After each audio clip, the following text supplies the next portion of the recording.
Welcome to Past Medical History, a series brought to you by the BJCA in partnership with Wonder Medical. Through these conversations with the people who have shaped modern cardiology, we hope to inspire you with their stories and perspectives on landmark events. I'm Nikhil Alawalia, and today I'm honoured to be joined by Professor Sir Magdi Yacoub. Professor Yacoub is Professor of Cardiothoracic Surgery at Imperial College London. It's difficult for me to summarise the impact on the specialty that he's had. His peers and colleagues have described his surgical technique and compared it to that of Leonardo da Vinci, and the adoration of his patients is clear to see all across London and on the internet.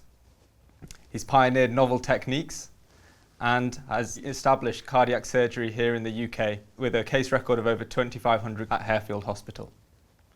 He continues to have tremendous impact through his namesake organisations across the world and improves access to cardiac care globally through his charity Chain of Hope. So with all that going on, Professor Yacoub, I'm so grateful that you managed to take the time to join me today. Thank you. Great. I want to start by taking you back to your principles, this passion, persistence and humility. How did you come up with that? Was that something right from the beginning, or is this something you learned as you went through? Thank you for that question.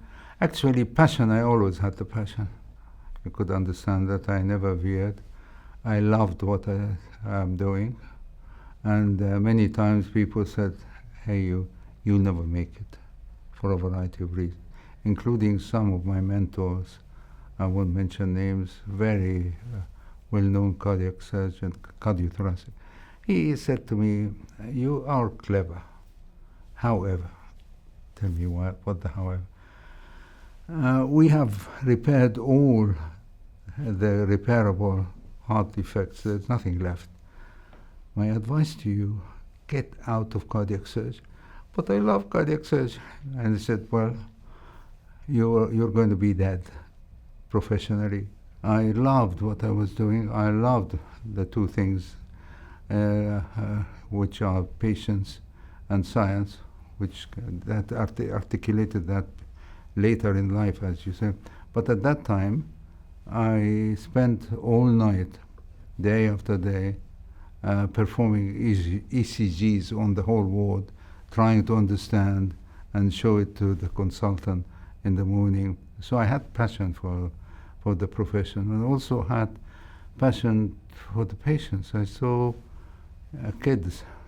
Whenever I speak to anyone about you, or I hear stories, they talk about your commitment and this persistence to the specialty, and you work till late at night and then back in the hospital again early in the morning. And at any point doing this day after day, did you ever experience burnout? No. I'm 86, 87 now. I still am excited by seeing patients getting better, or by teaching young people to do new operations. I work with them, I scrub just to help them and admire what they're doing. I give them all what I have in terms of knowledge, and both theory and practice. And that's a delight to me. I'm not burnt out.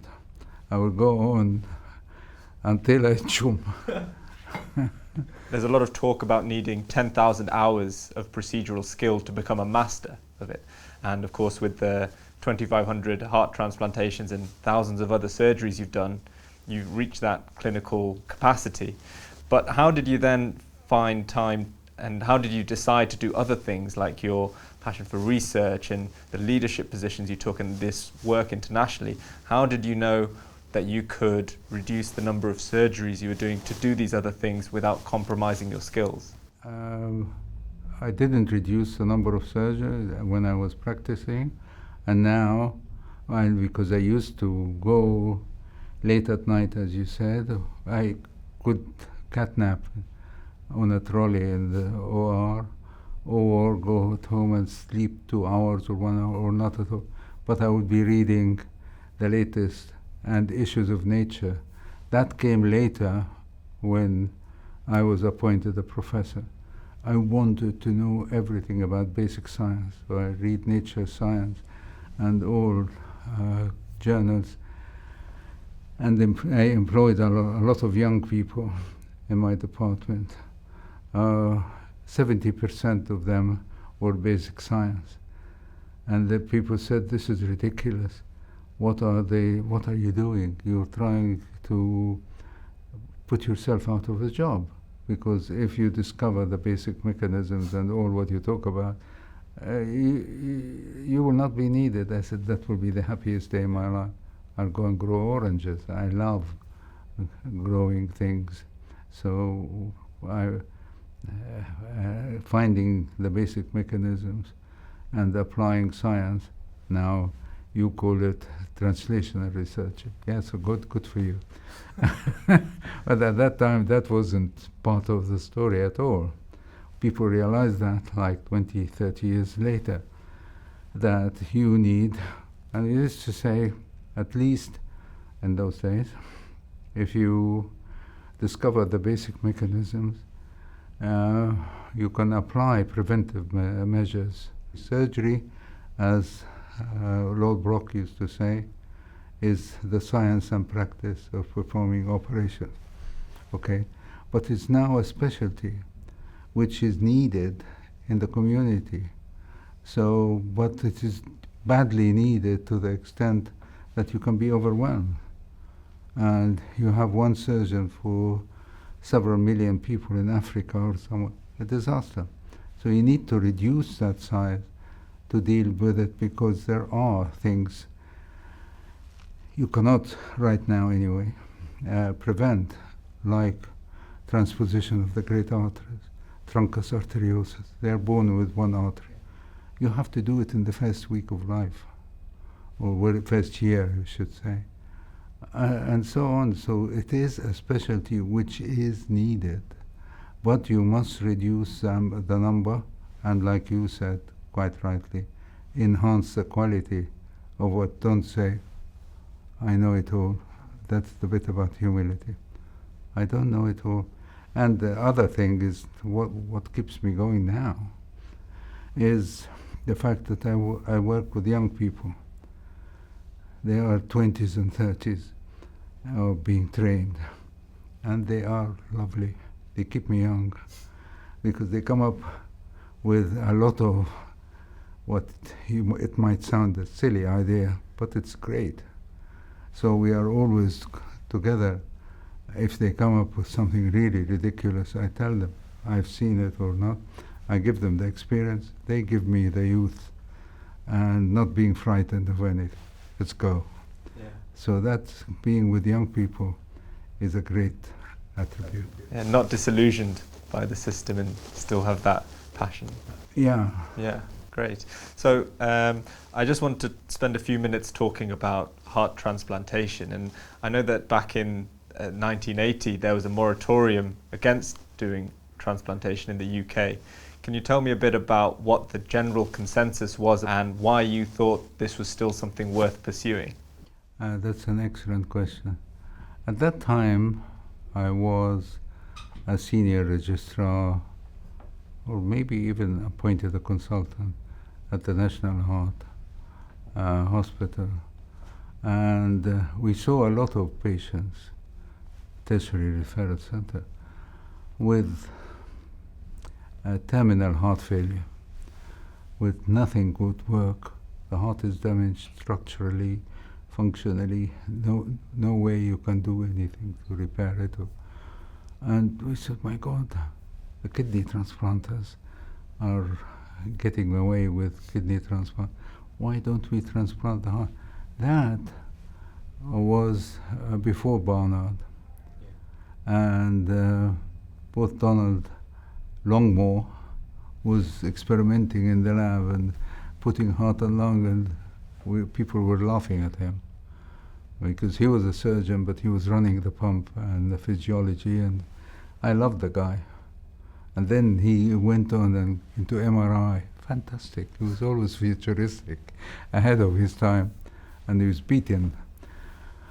But before Barnard, we were at the National Heart thinking, one day somehow we should be transplanting heart because of the need. Yeah.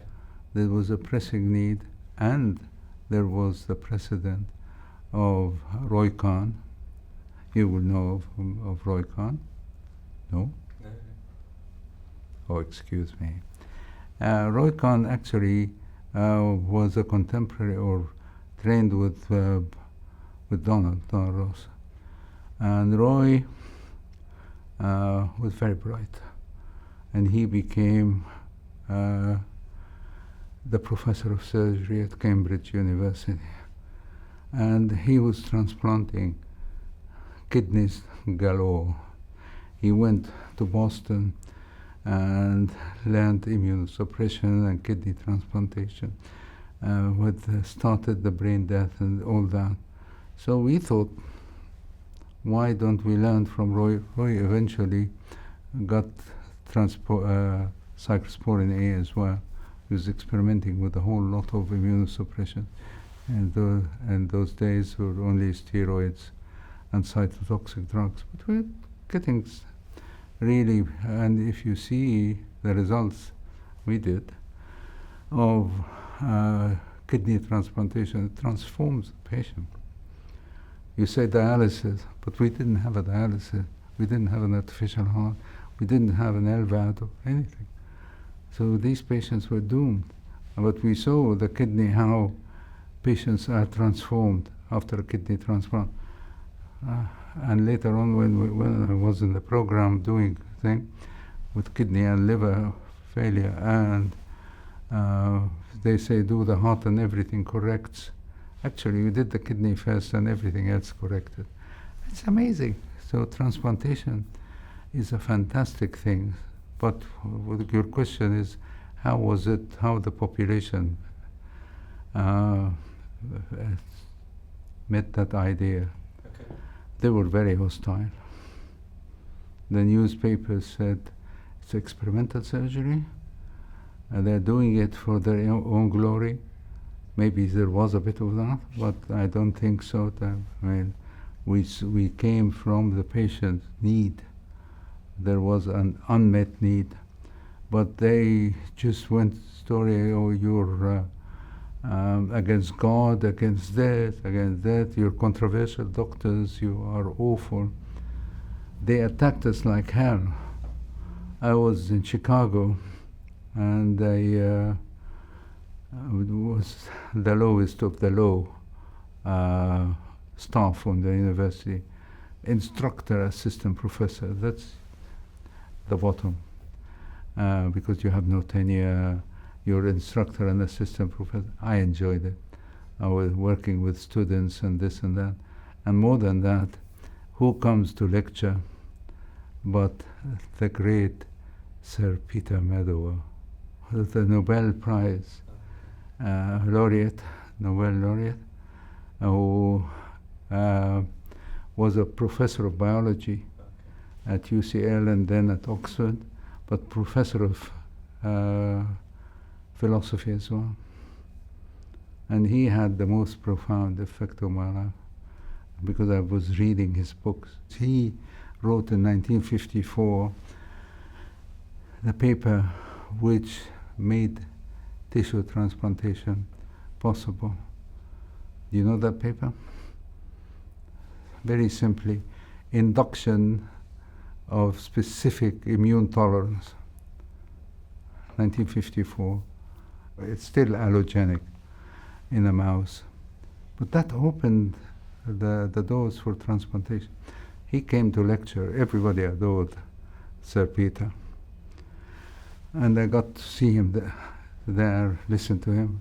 When I came back, I had lunch with him because he was so humble. I was nobody, totally nobody, and interested in transplantation, and said, Sir Peter, can I come and see you, sir? Oh, my dear chap, come and have lunch with me tomorrow. Oh my God. So I used to go and have lunch with him and discuss things. So that was Peter Meadow. Great. Now I want to find out a bit about your stoicism. You said that there is no such thing as a zero complication surgery or zero risk surgery. And so when things don't go your way and you have a difficult case that doesn't go well, how do you recover to then go back to the operating table a couple of hours later and operate again? Yeah, I deal with that. And during surgery, I am almost automatic, but also adaptable. While I work out what I'm going to do and so on, but I don't think of this baby, that beautiful child I saw the night before. I detach emotions from that, and if that baby dies, I am not emotionless.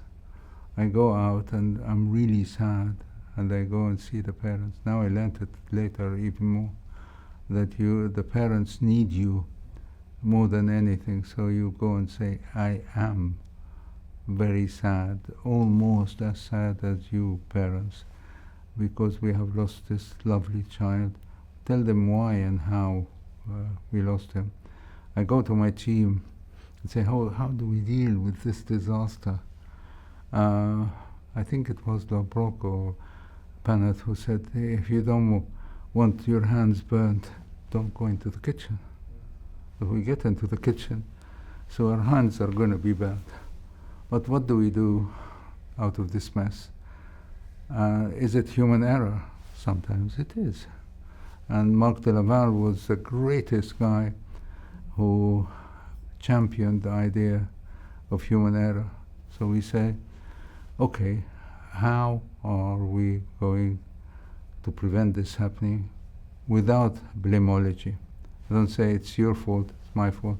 It could be. I have to, being the senior person, have to take the blame. Because why did it allow it? Don't say that a junior person actually made a mistake. So we say, okay, no blaming. What we want to know, that is the answer to one question. How do we prevent it from happening? And what we do admit human error, and which can be corrected, or a whole lot of things like the Swiss cheese thing, you know the Swiss cheese? Yeah. That so many holes and a bullet goes through. So we have to make sure that we stop this happening again. So that's how we deal with it. In the meantime, I feel very sorry about the family and the beautiful child, whom I have met before and looked so beautiful. Brock, in spite of the macho picture he gave, wrote an article, like I said, in a Canadian German. They asked him to talk about the life of a heart surgeon, and that's what he talked about. It's all lamenting about the pain of losing patients and of failure, of that he would wake up in the morning and look in the mirror and say, I don't like you. Who are you going to kill today? Can you imagine the agony of a man like Brock, waking up in the morning and lamenting? He pours his heart as a very sensitive human being, rather than the fighting character which he felt as a leader and as a teacher. And he used to say things like, yeah, I have to teach you how not to do things. I'll make all the mistakes so you guys don't do it later. So he was a great man, the Greek, incredible brain. It goes back to what you said about humility, which, I mean, from an external person who doesn't do surgery, I find that, very refreshing, that it seems like that humility is so important to being a good surgeon, to be able to look and learn and take back feedback rather than think you know everything. Absolutely. And I had adopted that attitude before I read Karl Popper. You know Karl Popper? Yeah. The philosopher of science, had the biggest impact on our thinking in the 20th century. And Popper says that science improves in steps, and it has to be driven by conjectures, theories. And we make a massive mistake, and that is when we make that theory, we want to prove it. Actually, we want to refute it. And that's hence the title of the book, Conjectures and Refutation. And if we can refute it, then we shouldn't be doing it. We're nearer the truth, because the absolute truth is unachievable. We keep on going, like we said, the humility thing. And so if we can refute it, that's good. We're moving towards the top. If we can't, we're still moving to the top. He said, however, we don't do that. We try to prove it, but who comes to the rescue? Our peers. When you send it to a journal, they send 20 refutation. We get cross. We shouldn't be cross. They're trying to push us towards the truth. Who knew all about that? The ancient Egyptians, my grandparents, ancient. Because they had Maat, the goddess of the truth. She's the most beautiful creature, so the truth is beautiful, okay? But if you come near Maat, she grows massive wings and flies away. So you can't, the truth is unachievable. And that gives a humility. How did I know about it even before I read Popper? Because I was asked, I was in favor of the arterial switch operation. Adib Jatin and us here did it almost simultaneously. We became, although there was competition, of course, it's called the Jatin operation. No problem. I became very, very good friends. A sensitive, lovely man. Actually Lebanese, living in Rio de Janeiro, and became the Minister of Health. But why the refutation thing? I was asked, because I was favoring the arterial switch operation and done cases and this and that, by the editor of the Journal of Thoracic Surgery at that time, Dwight Magoon, another incredible man, to write an editorial, why switch? And so I actually declared my bias in the title, The Case for Anatomic Correction of the Transposition of the Great Artery. But then I put 10 reasons why it shouldn't work, and said, unless all these 10 things are satisfied, the issue, it will not succeed. Then I had French colleagues ringing me, what the hell are you doing? You're writing 10 reasons why it shouldn't succeed, and you're talking against yourself. I said, I'm not. I declared my bias, and guess what? Now I gave a lecture called Challenging Dogma. The arterial switch operation is not what it seems to be. And many of the 10 reasons are haunting us today. So you must look at, refute your theory, if you like, and not, I know it all, the Machoke thing. Humility, intellectual, and in dealing with people, I just would befriend anybody.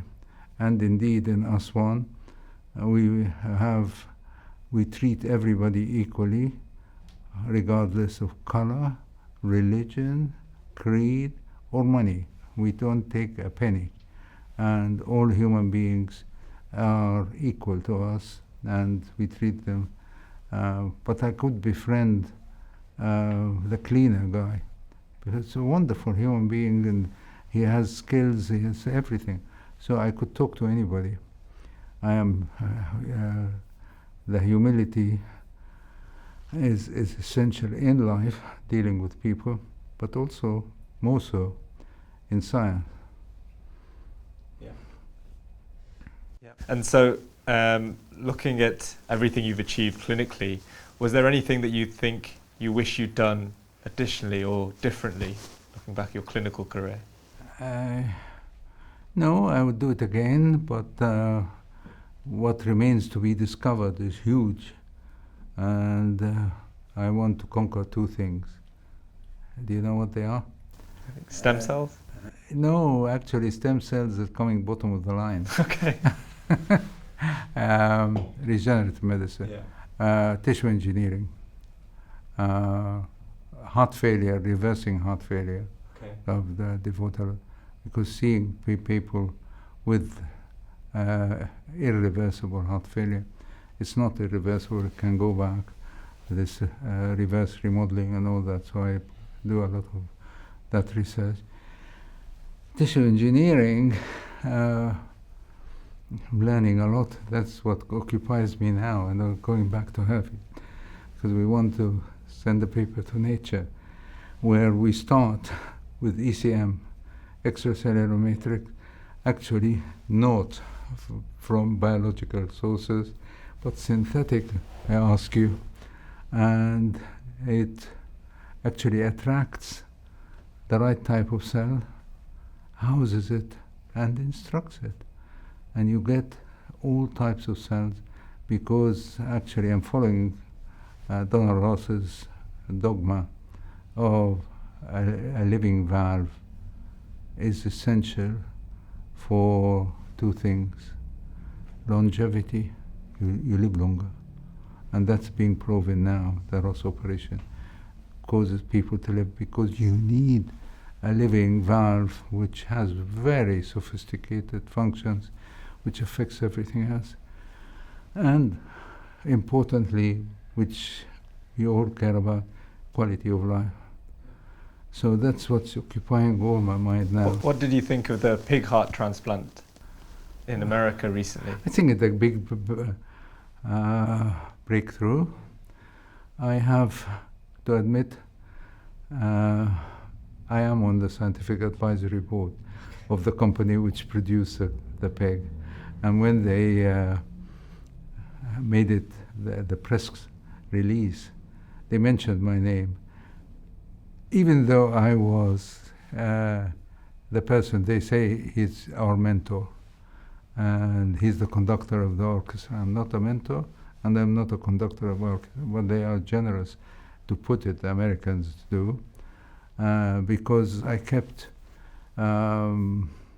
warning while I'm on the scientific advisory board. I said, yes, we should do it. But there are so many pitfalls ahead of us, including the fact that there is PEV, pig integrated retrovirus, which could wipe out humanity. So that all has been dissected out, and they said, you taught us a lot to be careful and get rid of a whole lot of things and make sure that we don't get hyperacute rejection. If you put a pig in a baboon or a primate or a human, if you're there, it rejects within seconds, hyperacute rejection. That has been partially conquered. To answer your question, it's a massive breakthrough, but many people say, when can we have it? You can't have it. It costs millions and millions of dollars, pounds, and nothing has been totally worked out. But remember the science improving in jumps, and I was trying to refute it. Exactly what Papa said.